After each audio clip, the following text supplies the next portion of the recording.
All right, let's jump right in. Picture this. One of the biggest names in late night, Jimmy Kimmel Live, just poof, gone from the airwaves. And we're not talking a week-long break. We're talking indefinitely. It's exactly what went down. And honestly, nobody saw it coming. And then, almost as fast as it disappeared, it was back. Just like that, Disney-owned ABC suddenly announced the show was returning. Now you gotta understand, this wasn't some planned vacation. This was a whiplash-inducing dramatic reversal. So that's the real question, isn't it? Why was it ever gone in the first place? I mean, what on earth could make a network pull a host who's basically been a fixture on our screens for more than 20 years? Okay, let's dig in and figure out what really happened here. You know, it all kicked off where so many of these things do in late-night TV, the opening monologue. Specifically, it was about some comments Kimmel made, and they were about a really, really sensitive and tragic event. So the subject of that monologue was the public's reaction to something truly shocking, the assassination of Charlie Kirk, who was a very well-known conservative activist. And these were the words that basically lit the fuse. Kimmel claimed that in his view, the MAGA gang was scrambling to relabel the person who killed Charlie Kirk, trying to paint him as anything other than, and this is a direct quote, one of them. That specific accusation, that was the spark that set everything off. Okay, so the reaction to this was not just a few angry comments on social media. No way.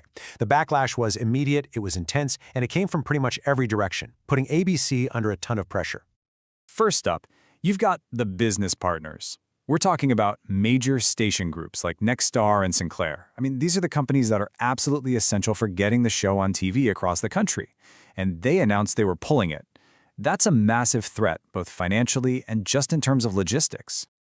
And then, things escalated. The pressure went all the way to the top, to the White House. President Donald Trump, who, as you probably know, was often the subject of Kimmel's jokes, he weighed in himself. He actually celebrated the show being pulled and went even further, calling for other hosts to be fired too. Suddenly, this wasn't just a TV network problem, it was a full-blown national political showdown. And this is where it got official. The head of the FCC, Brendan Carr, put out a direct warning to the network. He basically said, you can do this the easy way or the hard way. Either take action on Kimmel or get ready for the FCC to get involved. Wow. All of a sudden, this wasn't about angry viewers or business partners anymore. This was the US government stepping in. But look, to really understand why this was such a big deal, you kind of have to take a step back and look at the bigger picture. Because this whole thing with Kimmel, it didn't just happen out of nowhere. The reporting on this frames it as one part of a much wider pattern of pressure being put on the media. If you look at the timeline, you see a pattern. There were defamation lawsuits against huge papers like the Wall Street Journal and the New York Times. There were settlements between the Trump administration and other big networks, including ABC and CBS. Heck, there was even a push by congressional Republicans to cut federal funding for NPR and PBS. So when you lay it all out like that, Kimmel's show getting pulled starts to feel less like a one-off event and more like the peak of a long-running trend. But that's not where the story ends. Not even close, because what happened next was a huge pushback, a massive counter-reaction coming from right inside the entertainment industry. And when I say huge, I mean huge. This number right here, 430 plus, that's how many of the biggest, most powerful names in entertainment mobilized. They decided they just weren't going to stay quiet. This was way more than a few angry tweets.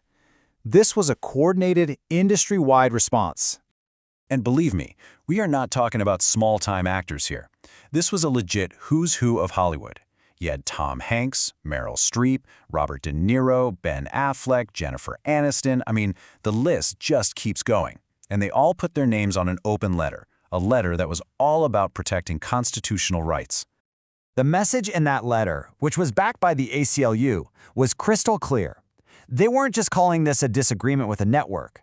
They called it, and I'm quoting here, a dark moment for freedom of speech in our nation. And just like that, this whole thing blew up into a national conversation about our most basic rights.